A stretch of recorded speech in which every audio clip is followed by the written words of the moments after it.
utterly devoid of individuality and the strong desire to make individuality the norm.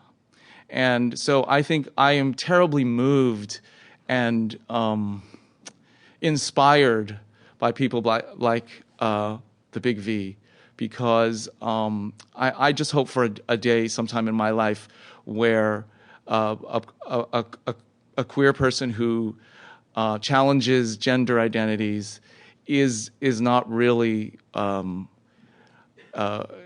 such a fabulous thing, such a a spectacular thing for us to marvel at. It really is becoming less and less so in the best of all possible ways, in my opinion.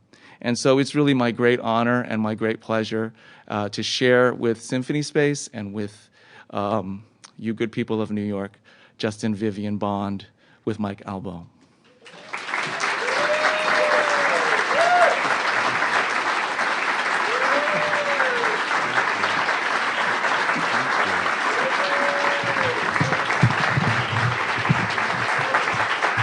Good evening.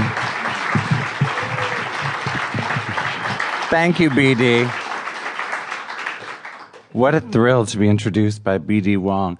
And I was in quite a state on Friday night. I was locked out of the place where I'm staying. And I think the tweet that sort of set everything in motion was when I said, if I'd have known I was going to be sleeping on the street tonight, I would have worn different shoes. If I'd had these shoes on, for instance, I think it would have been a lot easier to find a place. Okay, so I'm going to read to you a few little snippets from my book. Hi, everybody. Oh, it's so nice to see so many familiar faces here. I'm so honored to be here tonight because, well, so many people I admire are on the calendar and have played here before. Played here. Showgirl talk. I'm a lady authoress now. So it's very exciting to be here.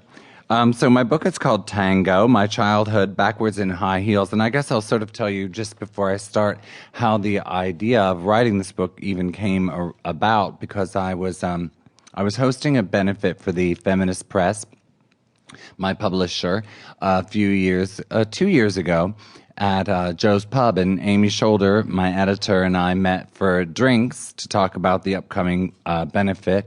And around that time, I had just discovered that I had attention deficit disorder, and I'd also had this phone conversation with my sister, and she was telling me that this person who's the same age as I am, who I had had a sexual relationship with from the time I was 11 until I was 16, had just been arrested for impersonating a drug enforcement agent outside of our hometown on Route 81, and was operating under the code name Tango, and he had they sort of thought he might have some mental health issues, and the ones that they were describing, delusions of grandeur and sort of making up scenarios to make himself seem more important. These were things that he did when we were children. And my sister is a vice principal of an elementary school. She's been an educator for many years. And, of course, she sees all these children that are medicated now, and they deal with children, mental illness in children now in a way that they certainly didn't when we were young. So some people think that, perhaps they go too far. I don't know. Maybe they do, maybe they don't.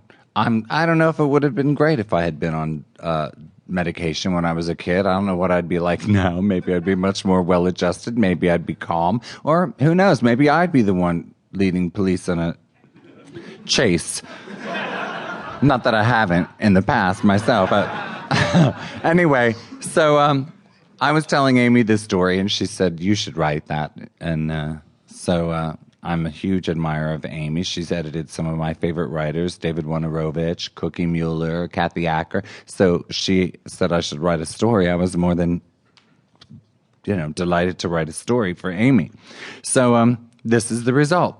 And so I'm just going to read you some sections from the book. Attention deficit disorder. It sounds so strange. A deficit